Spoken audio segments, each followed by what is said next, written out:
Hello everyone and welcome back to our channel.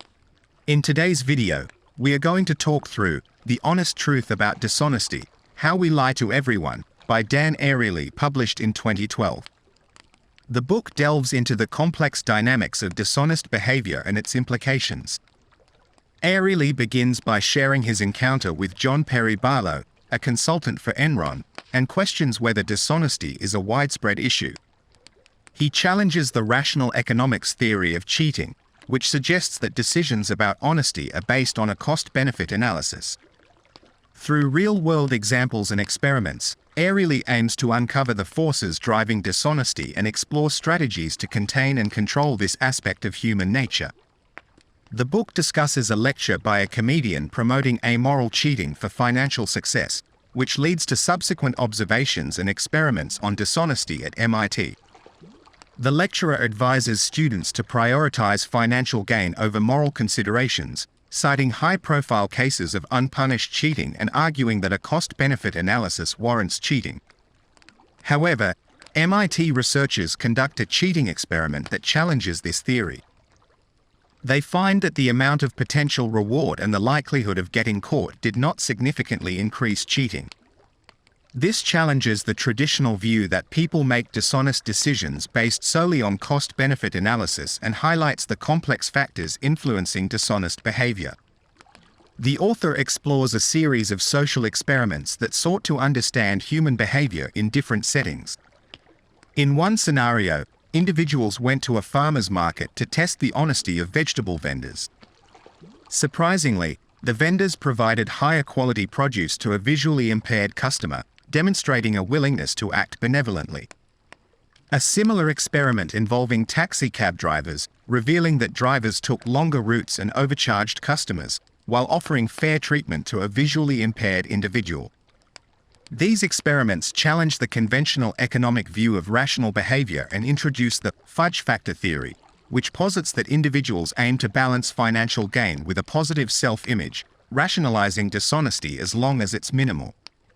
Furthermore, the book discusses the influence of a cashless society on moral behavior and cheating. It highlights the potential impact of digital money on distancing individuals from the reality of their actions and the increasing obscurity of financial products. The author presents an example of widespread cheating in an economic consulting firm, shedding light on the moral implications of financial transactions. He also explores various strategies to reduce cheating, such as recalling moral standards and implementing honor codes. It emphasizes the potential of small reminders, like notes or honor codes, in promoting ethical behavior and shares a study involving Princeton University's honor code effectiveness in curbing cheating, providing insights into the challenges of influencing moral behavior. The book discusses the challenges in creating a long-term cultural change when it comes to ethics and the positive impact of moral reminders on behavior. It shares an example of a professor who tried an extreme honor code to curb cheating among students, and the controversy it generated. Ariely also explores the effectiveness of moral reminders in curbing cheating in non-academic environments such as tax reporting and insurance claims, and presents an attempt to implement these ideas with the IRS and an insurance company. He highlights the significant impact of moral reminders on reducing dishonesty and emphasizes the potential of moral prophylactic and ethical standards to promote honesty in various settings. The book presents a shift in perspective on addressing dishonesty by emphasizing the role of moral reminders rather than relying on punishment or oversight. The relationship between honesty and dishonesty in the game of golf is also explored, recounting a scene from The Legend of Bagger Vance, and a real-life incident involving golfer Bobby Jones, emphasizing the values of honesty in the sport. The author conducted a study to understand how golfers behave when no one is watching, finding that psychological distance influences cheating tendencies in golf, as moving the ball with a club was perceived as the easiest form of cheating. The study also addressed the prevalence of illegal mulligans and inaccurate scorekeeping among golfers. Interestingly, the study participants admitted to lesser dishonesty compared to the general golfer population, shedding light on the intricate nature of honesty and dishonesty in golf, serving as a microcosm for understanding human behavior and ethical decision-making. Airily highlights 3 scenarios to illustrate how conflicts of interest can impact human behavior. First, it shows how a dentist, following the purchase of costly equipment, was inclined to recommend unnecessary treatments to recover the investment. Similar bias occurs in the healthcare sector when a doctor pressures a patient into an unnecessary cosmetic treatment to publish a research paper. Furthermore, he explores a study demonstrating how individuals tend to rate paintings from a gallery that sponsored their payment more favorably. These incidents showcase a pervasive influence of conflicts of interest in professional and personal spheres, leading individuals to make biased decisions. They reveal how individuals, driven by financial and social pressures, can compromise ethical conduct without necessarily being corrupt. A study showing how people's preferences can be influenced by reciprocal favors. The presence of a sponsor's logo increased pleasure-related brain activity, impacting the participants' art preferences. Moreover, as the favor's magnitude, represented by the payment amount, increased, so did the bias towards the sponsor. The book also delves into the tactics employed by pharmaceutical representatives to influence doctors, from small gifts to personalized treatments. It further explores conflicts of interest in the medical field, exemplified by professors with financial ties to drug companies, influencing academic recommendations. Additionally, the author discusses conflicts of interest in the financial industry, particularly during the 2008 financial crisis. These varied examples illustrate the pervasive influence of reciprocity and conflicts of interest in different professional spheres. Airily discusses conflicts of interest and their impact on decision-making, providing personal experiences and research findings to illustrate the inherent challenges. He emphasizes the limitations of full disclosure as a solution and presents a study revealing that disclosure can exacerbate biases and suggests eradicating conflicts of interest wherever possible, citing the difficulty of achieving this in various professions, and highlights the potential advantages and complexities of compensation systems tied to conflicts of interest. Ultimately, the book advocates for a balanced and pragmatic approach to addressing conflicts of interest without imposing overly stringent restrictions. Individuals can be influenced by financial motivations, and reducing conflicts of interest in decision-making processes is important. The book also looks at the impact of exhaustion on decision-making, drawing on examples such as dietary choices and the influence of tiredness on the ability to resist temptation. The author explores the concept of ego depletion, suggesting that resisting temptation depletes one's willpower. He also delves into the impact of cognitive load on decision-making, drawing on an experiment that examines participants' ability to resist temptation when their cognitive load is increased. The author discusses the effect of depletion on our ability to regulate desires and act morally. He highlights a study that found a drastic increase in students' grandmothers' deaths before exams and relates it to the students' academic performance. Additionally, he explores an experiment where participants were depleted using the Stroop task, and subsequently, their decision-making abilities were examined. Depleted participants were more likely to choose a pre-marked bubble sheet, indicating a greater tendency to cheat. The concept of depletion is then applied to everyday scenarios like grocery shopping and making complex decisions. The author emphasizes how depletion weakens our self-control and suggests preemptively removing temptations to counteract these effects.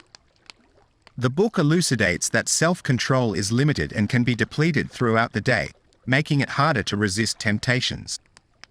The author offers suggestions to manage this, such as facing self-control challenges early in the day and using strategies like walking away from temptation or building an arsenal of tricks to fight urges. Additionally, the book delves into the concept of external signaling through fashion, exploring how wearing counterfeit products can impact self-image and behavior. An experiment is described where participants wearing fake designer sunglasses were more likely to engage in dishonest behavior compared to those wearing authentic ones, demonstrating the influence of fake fashion on self-perception and conduct. The impact of counterfeit products on individuals' behavior and moral standards is explored in the book, with a focus on how wearing counterfeit items not only fosters dishonesty but also leads to a perception of others as less honest. airily underlines the need for businesses and organizations to address counterfeiting and its ethical implications, emphasizing the profound influence of counterfeit products on ethical decision-making and moral erosion. The book goes on to delve into the concept of self-signaling and the "what the hell" effect, elucidating how a single act of dishonesty can instigate a long-term change in behavior. It provides examples of individuals in authoritative positions falsifying academic credentials and the potential repercussions on their moral standards, shedding light on the issue of illegal downloading and its personal impact on the author.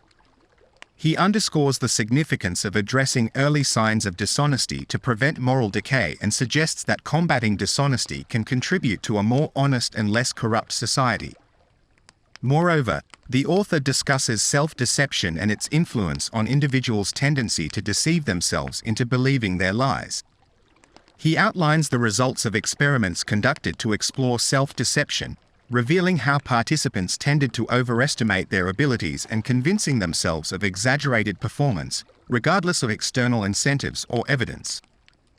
Airily also delves into the impact of certificates and self-deception in various scenarios, such as in academic testing, sports, and literature.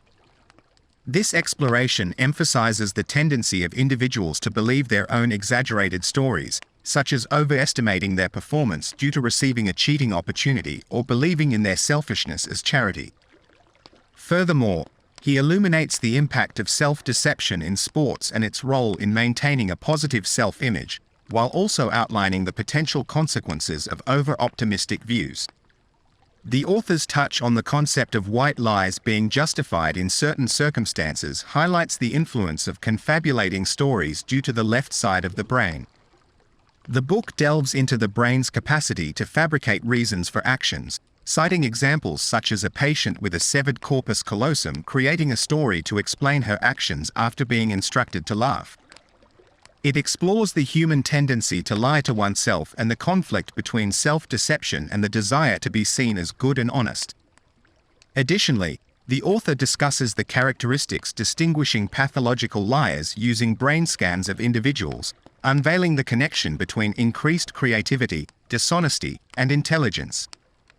The exploration of the relationship between creativity, cheating, and revenge is a central theme, with the author presenting a math question with a deceptive answer and a series of tasks measuring problem solving, perceptual skills, and general knowledge, where participants could earn up to $20. Additionally, a study demonstrating how individuals with higher creative scores tended to cheat more on tasks is discussed, while intelligence was found to not be associated with dishonesty.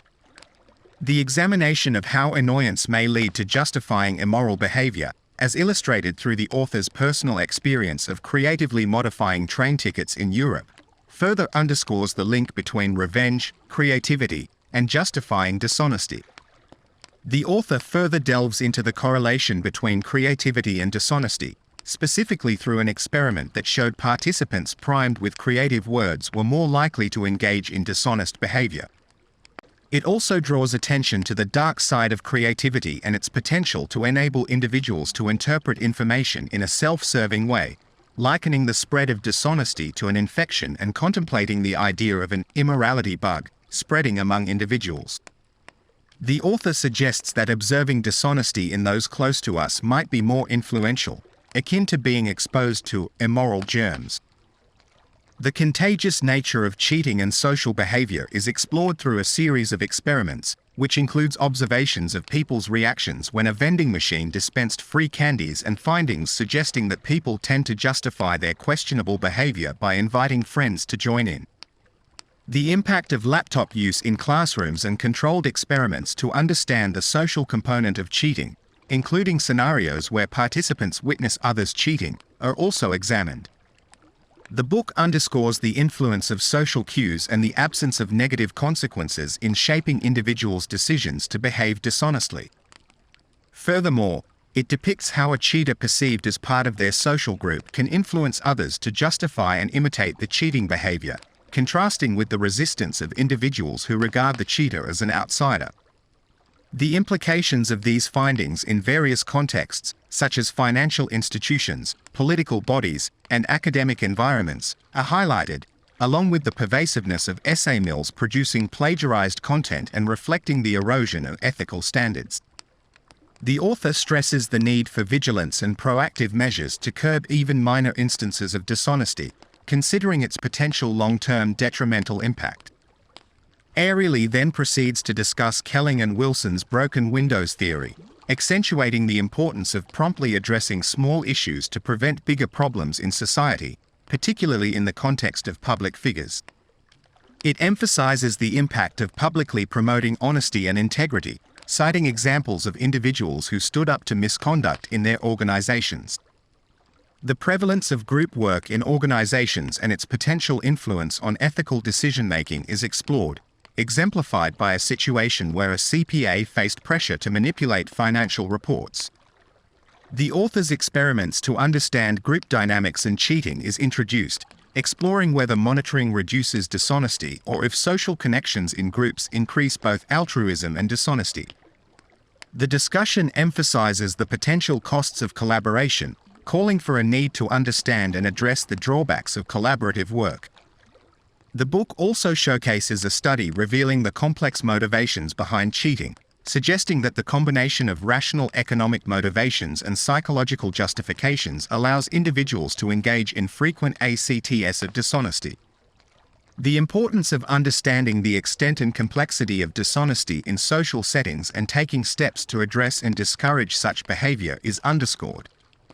In the final part, Airily addresses the influence of cultural differences on dishonesty and the societal factors that shape perceptions and acceptance of cheating.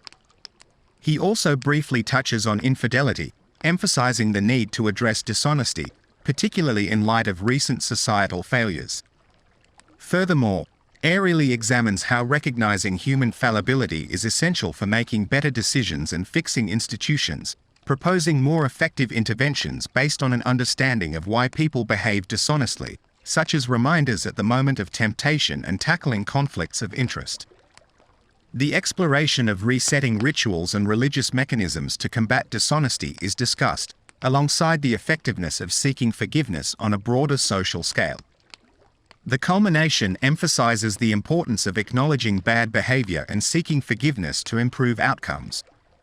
Thank you so much for watching this video. Your support means the world to us. If you enjoyed it, don't forget to give it a thumbs up and share it with your friends. We'll see you in the next video.